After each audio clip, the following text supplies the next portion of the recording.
Okay, Donald Trump's approval rating has surged to the best of his presidency, say the headlines, in the Gallup presidential approval poll. Okay. So in the Gallup presidential approval poll, Donald Trump is now polling 49% approval. This is as of Tuesday morning, which was before the State of the Union address reality show extravaganza that he did on Tuesday night and before his acquittal on impeachment yesterday. So we don't yet know how those two events will affect his approval rating. 50%, according to the Gallup poll, disapprove of Trump, 49% approve.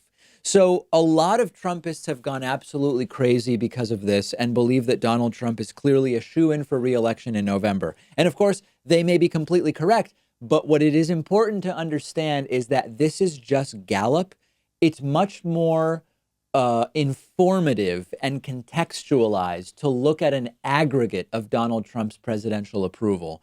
And if you look at the aggregate, both nationally among all Americans or even among likely voters, the approval rating has not moved very much for Donald Trump. So let's look closely.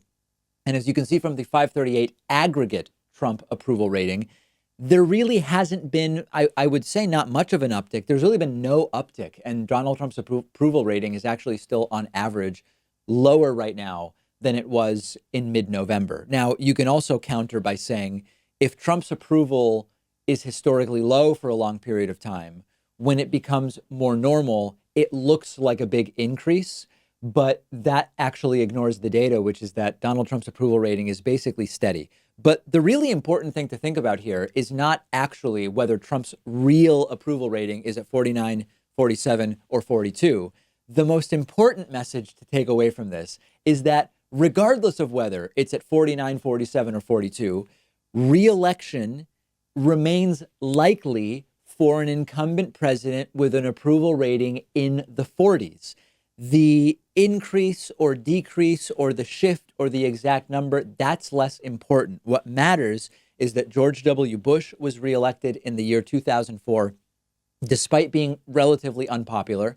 Now, there is no question that one can make the case that it was because of irregularities only in the state of Ohio, which he won narrowly. And had he lost, John Kerry would have become president of the United States. But regardless, it came down to just 100,000 votes in Ohio, even with George W. Bush, not a particularly popular president. Barack Obama, at this point in his presidency, in the same Gallup presidential approval poll, was at only 46% approval, while Donald Trump, again, is at 49. So the important takeaways are it is really difficult to knock out an incumbent president, even with an approval rating in the 40s. We've talked before about how you can make the mathematical case where a president could actually be reelected even with an approval rating in the low 30s or the high 20s. Now, it would be unlikely because you need high support in certain states, and then you can mathematically have almost no support in certain states. Like, you can do it because of the Electoral College. It's not the most likely scenario. But if it's possible to be reelected with a 30% approval rating, with a 49% or 47%, or 43%, wherever it is you believe Donald Trump actually is, it is no sweat to get yourself reelected. So this stuff really matters. Now, in the next week to 2 weeks, what I want to pay close attention to is what happens to Donald Trump's approval in the aggregate overall, now that he has been acquitted in impeachment and after that State of the Union address and several very good days in the stock market. And as we know, the stock market, something that in practice affects way fewer people than it affects in ideology and for PR purposes. People see the stock market climbing. Even if they don't have shares of stock, they still start to believe that it's because of something that the president is doing. So what do we need to do? Well, if the Democratic primaries continue being a fiasco, if the economy stays superficially strong, and it's important to note that I'm using the term superficially, it is going to be a tough uphill battle to knock out Donald Trump in November. The reality with impeachment is that impeachment was the right thing constitutionally. It was the right thing from the point of view of this is a responsibility of the House of Representatives to bring impeachment charges when the facts support them and warrant them.